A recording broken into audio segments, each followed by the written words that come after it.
So it might be good to start at the beginning, actually, with the different classes of the bikes that we see.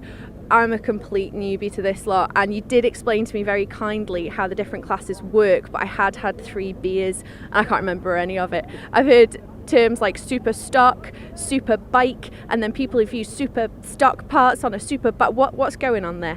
Yeah, basically a super stock bike is a 1000cc bike that you buy from a showroom. You take it away, you put an exhaust pipe on it to make it louder and breathe better and unlock its horsepower basically.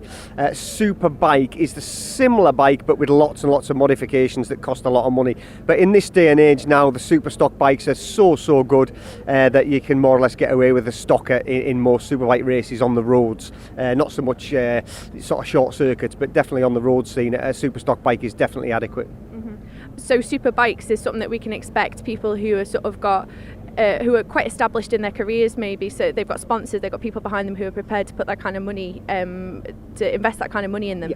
Yeah, definitely. You know, the likes of Michael Dunlop's here with a super bike. You know, Dean Harrison's got a super bike. You know, but not everybody will have. Quite a lot of guys will be running super stock bikes against them. But it's a double-edged sword because the super bikes are actually really difficult to set up.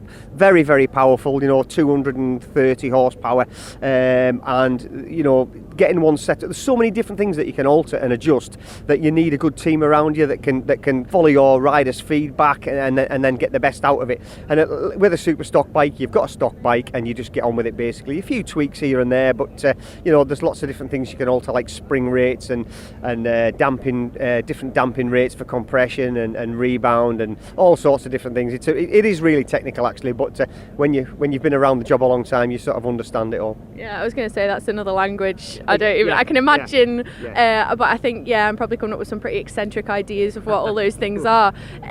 When we say the word suspension, I know that makes your heart flutter a little bit. What have you been working on this week? Normally you're on our commentary team, but for these races you are helping out quite a lot of newcomers, particularly. Exactly. Well, I'm the rider liaison officer for the Southern 100, which means if the riders have any problems, they come to me, and then I try and sort it out with the club organisers and things like that. So I'm like a sort of an in-betweeny man that sort of talks for the riders on their behalf, sort of thing. So it works quite well because I understand what they're talking about, and then I can relay that message and get it all sorted out with the club. The club's always on the rider's side anyway. They want to make improvements and they want everybody to be safe and enjoy it anyway, so that's quite good. I also take all the newcomers around, so on signing on night I take the newcomers around for a lap. I talk them round.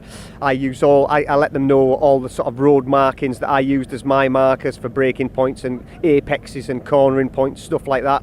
And then afterwards, if they've got any issues after practice, they'll come to me and say, look, my suspension's not doing this or it's not doing that. So I'll have a little fiddle with the bike, set it up the way I would set my bikes up in the past, and fingers crossed it works for them. And thankfully this week it has worked. I've had some real good feedback from some of the riders that we've been helping. And then just earlier there, I've had some riders come to me asking me what gear they should be in at this corner and what gear they should be at, and should it be doing this and should it be doing that. So yeah, just talking them round, helping them, building their confidence up, and hopefully they have a good ride, come back next year with a better setup and more experience, and then obviously they get faster and faster as the years go on. And these guys are touring all the time, taking part in different races around Britain, maybe around the world, what do I know. When they arrive here, it is quite a short, fast course. What kind of advice have you been giving people? Because I suppose every race course is completely different, but it's also completely different for every rider on each different bike that they might choose to use. Yeah, a lot of the biggest thing is an experienced guy around here will come with his bike already set up. It's very similar to the TT in that respect. But as a newcomer, they'll come over here from possibly short circuits. The bikes are set really stiff for short circuits. That's the biggest difference. But then a stiff bike will not handle the bumps around the back of this circuit. And they also don't realise just quite how fast this circuit is. It's mega quick. So that's the biggest eye-opener for most newcomers. The fact that how bumpy it is around the backside of the circuit, and then again how fast it is. And when I talk them round on the laps list, they basically sort of think, well, whoa, you know, this is the newcomers bus. But what they don't realise at that point is they have to be lapping at a certain percentage of the fastest men out there. So they can't just dawdle round, they have to go out and qualify, otherwise they won't qualify for the grid. So it's always, again, it's the double-edged sword thing. They have to go fast enough to qualify, but also have to stay safe as well. And then if their bike isn't set up correctly, if it's too stiff for the bumps, they're going to struggle on the bumps. And then, you know, it's all it's getting the package right basically for a track like this. It's very ssimilar to the TT setup wise. And so I don't know, your newcomers come back in after his first go on the circuit and says my bike's too tight. Where do you start? I basically just start checking what weight springs they've got in the front and rear, because obviously there's such a selection of different weights of springs. Obviously a bigger number spring is a stiffer spring basically, so it won't soak a bump up as well. So if they've got softer springs with them, we might put softer springs in. Or the easiest fix is to start backing off what they call compression damping, which basically means how fast the wheel comes back up to the bike, or how fast the handlebars go down if you push down on the front. That's your compression damping. And then how fast it bounces back up is your rebound damping. So basically you've got to control the speed that the wheel comes up or the wheel goes back down to the bumps, because you've got to try and keep the tyres on the road as it tramps across the bumps. So it's just a bit of a balancing act really, but thankfully and luckily I try, I've got a lot of experience with from everything from 125 to superbikes, so I generally know what area they need to be in, so it's quite helpful to the newcomers really. Okay, so when I've seen people around the paddock kind of bouncing on their bikes and the sidecars as well, same thing, you got sort of a few people around sort of rubbing their chins and talking about no, just press a little bit harder on there, will you, and see what that does. That's what they're doing, they're trying to get the bike balanced. Exactly that. They're trying to make the bike soak the bumps up, but again it's a balancing act, because when you get to the fast smooth areas you don't want the bike to be like a couch, you know what I mean? It's got to there's a fine balance between will it handle the fast smooth stuff but then also soak up the bumps, and that's exactly the same as the TT. When you get to places like Gingerhall to Ramsey, the bike's still got to soak the bumps up, but you still need the support on the fast smooth corners. And in terms of their teams and things, I mean, I know you're sort of stepping in and giving advice in your role, but it's a massive operation. What kind of roles would you find in the teams, and who'd be responsible for each different element of bringing the bike ready for the start line? Yeah, do you know what? You've got everything from one rider riding and mechanic in his own bike to maybe bringing a mate with him to give him a hand, right through to you've got people on computers, you've got a technical guy on computers, a telemetry guy, you've got a suspension guy with you. Some teams have got the full hit, the full package. And so, I mean, Michael Dunlop's turned up here this weekend, just him and a mechanic, do you know what I mean? So, and he's a top man. So, it's got a balance of everything, you know what I mean? You've got the big fancy teams and you've got the men that just turn up to enjoy it and get on with the job and just to achieve personal goals basically, to beat last year's time and do a personal best. And some people have got different sort of agendas, if you know what I mean. Because sometimes your progress can be inhibited by the kind of bike you can afford to use or the kind of parts you could afford to use. How does it feel when you know that you're on a bike maybe that the guy next to you's got a much better deal, he's got a much better setup, and yet you still want to win? Of course you do. Yeah, I mean, everybody wants to win, or everybody wants to achieve the personal best, or sometimes you've got to set your sights a little bit lower. If you know your bike's not as good as everybody else's, then you just have to try and do the best you can with what you've got. But obviously you need to try and catch the eye of sponsors. I mean, without sponsorship and sort of money makes the world go round, doesn't it? So you try and catch the eye of somebody, or try and get somebody to give you a little bit of a hand, and then you can possibly get better parts for the bike you've got, or you get a better bike or buy a bike from another team or something. Do you know what I mean? It's all just a learning curve and climbing up the ladder and progressing up that ladder. And the cream always goes to the top, if you know what I mean. And people, if people spot talent in somebody, generally they will eventually climb the ladder. Do you know what I mean? But yeah, it's not easy. I mean, I spent a lot of years with bank loans and buying my own stuff and struggling, and eventually I caught the eye of somebody, and it all just went from there. And I was very lucky in my career, which was great for me.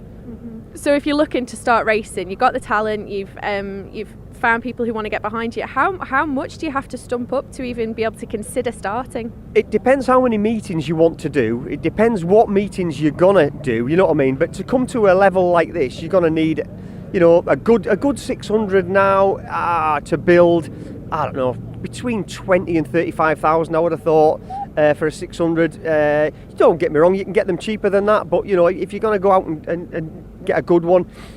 Super stock bikes now, probably in the region of, again, 25, 30,000 quid to build one. You need spare wheels with discs, with tyres for wets. In reality, you need 3 sets of wheels for dry, wet and sort of damp weather. You need your vans, your trucks, you need your mechanics, you need your tents, you need generators, you need this, honestly, it's never ending. I mean, it's a fortune. Do you know what I mean? It really is. Even just getting started off these days, I'm glad I'm finished in my racing career, because I don't think in this day and age it could just cost a lot of money. Yeah. You said that it's possible to buy a 600 cheaper than £25,000-30,000. How possible is it? How much chance do you have of doing really well if you can't invest that kind of money?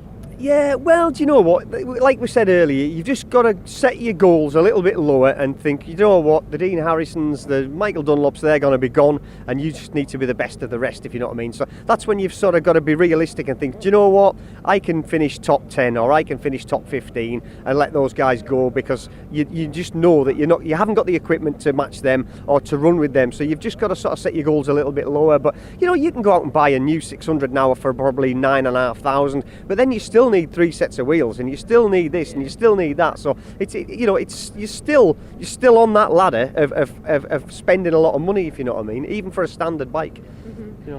And once you do get started, like you say, it's like a travelling circus. It's never ending. There seem to be races just all the time. What does a racer's calendar look like? Again, it depends what you choose to do. Some people choose to do maybe half a dozen meetings a year. If you were doing British Championships and stuff, you could be doing anything up to 20 meetings a year, and then it does get very expensive, your running costs and everything. But it just depends what you choose to do. It depends how much money, what budget you've got behind you. If you've just got a meagre budget, then you've just got to go and pick and choose the meetings that you want to do and that you'll enjoy doing, and just go from there, and then build. If a sponsor comes along with puts a few quid in the pot for you, pays for some tyres or entries or whatever. That's the other thing we didn't mention. It also costs a lot of money to enter these meetings, and then if you come from England to here, you've got to pay for ferries, and then there's so many things people don't realise that all mount up to that eat into your pot. Yeah. And what makes the Manx meetings worthwhile? Do you know what I used to love? I mean, I did everything from British Championships to Northwests, everything, and Scarboroughs and stuff. But to come here and race here, this track, 4.25 miles round, it's mega fast. Don't get me wrong, it's got its bumps as well. But when you go down through the Ballown Dip, it's like a roller coaster ride. It's honestly, you couldn't go down there without the buzz it gives you is just fantastic. Probably my favourite circuit out of everything in the country, really. This. Yeah. I wasn't 100% confident with the TT because I didn't know my way around, but when I moved here, I just got a road bike and I just did lap after lap. I did something like 2,000 miles on a road bike, just lap after lap after lap, just to learn what was next. It wasn't so much learn the circuit, it was like what's round that corner, what's round the next, because then you can fully commit to it because you know what's coming next. So that's what I did, and on my comeback ride, I think I finished 4th in my comeback ride for the TT, but I broke the lap record on the last lap, and I thought, do you know what, I can do this now. I know how to do it. And the year after, sure enough, fastest in practice, won the race, lap record. The year after, won again, lap record. So yeah, it's just about learning. But everyone's got favourite bits of the circuit. I used to love through Glen Helen, but then when you start going faster and pushing harder, I didn't like Glen Helen, but then I liked through the 13th milestone and all the way down to Kirkmichael. I loved it through there, 11th and 13th milestone and stuff. So it's almost funny, the dimensions of it all change. The faster you go and the more risk you've got to put into it, sort of parts of the course change for you mentally, if you know what I mean. So yeah, it's just... Yeah. But I suppose maybe that's where people who aren't sort of like the cream of the crop might have their chance. They might have an advantage, because if you know the course better than somebody in the top 3, it could set you at a much better place to start.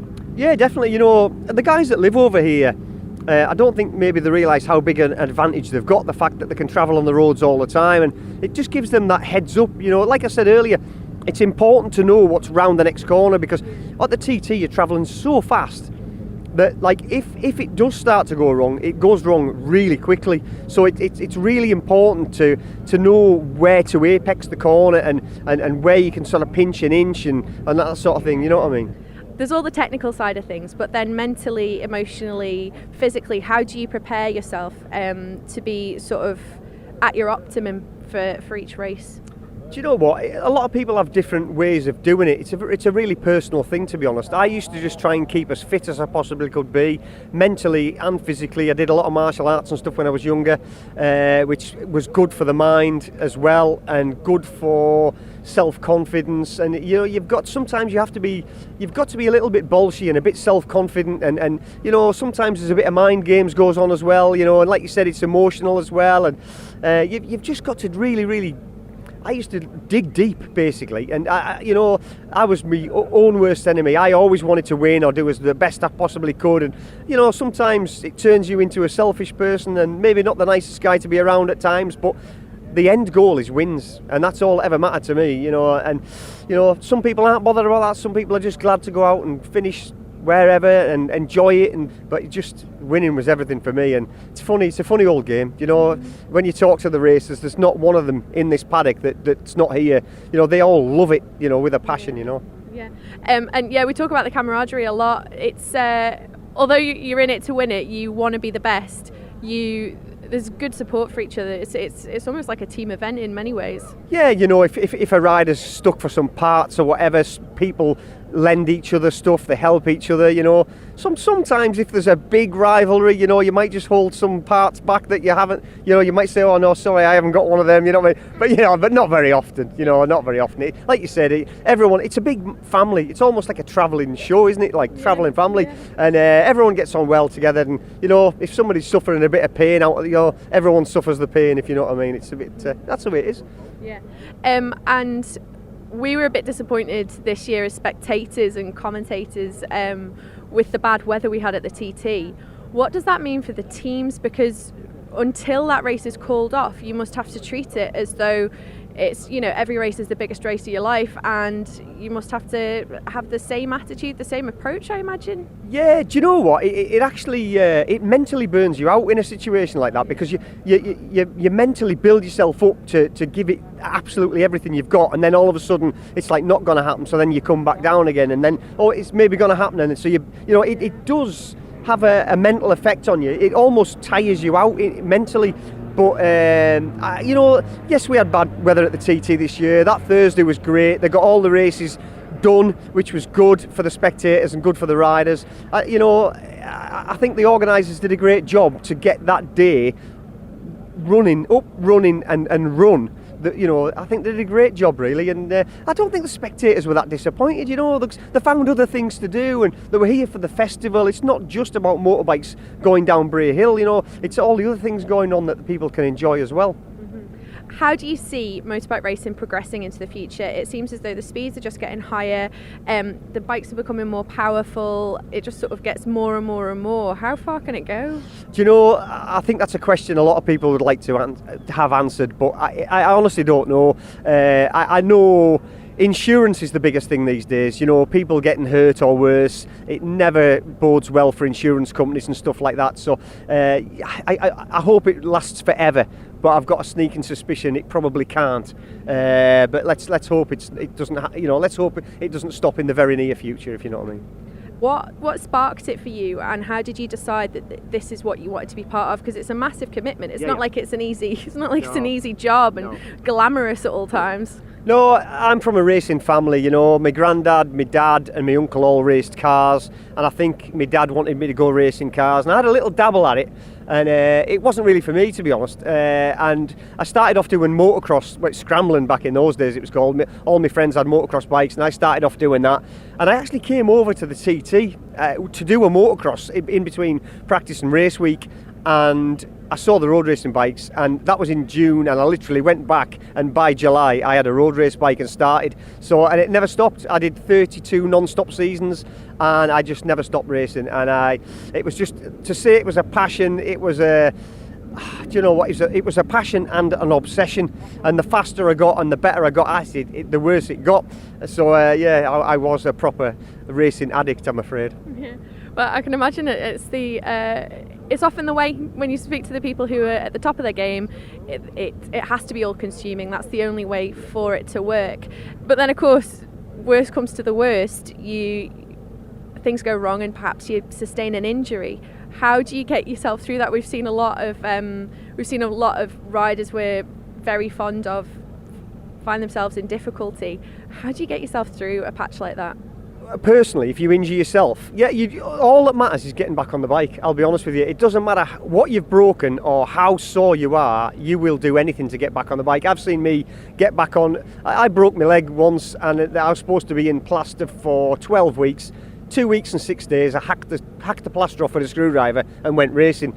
That's what road racing is all about. You know what I mean? Don't do this at home, though, kids. No, the doctors went mad actually. But that's, I had a championship to finish off, and I couldn't even push start the bike. It was push starts back in those days, and I couldn't push start the bike. I had to start off the back of the grid. My mechanic push started me, and we went out and still won the race and won the championship, which was great for us. But again, it's just about, you've got to work out where your commitments are and what it's worth to you. And honestly, like I said earlier, the commitment and passion that's involved in motorcycle racing absolutely consumes everything. It just takes over everything. Nothing else matters. And that's why we said, we know it's a selfish sport, but when you're involved in it, just look around this paddock. It's absolutely rammed. It's every race is oversubscribed. That tells you how much passion there is in the motorcycle racing world.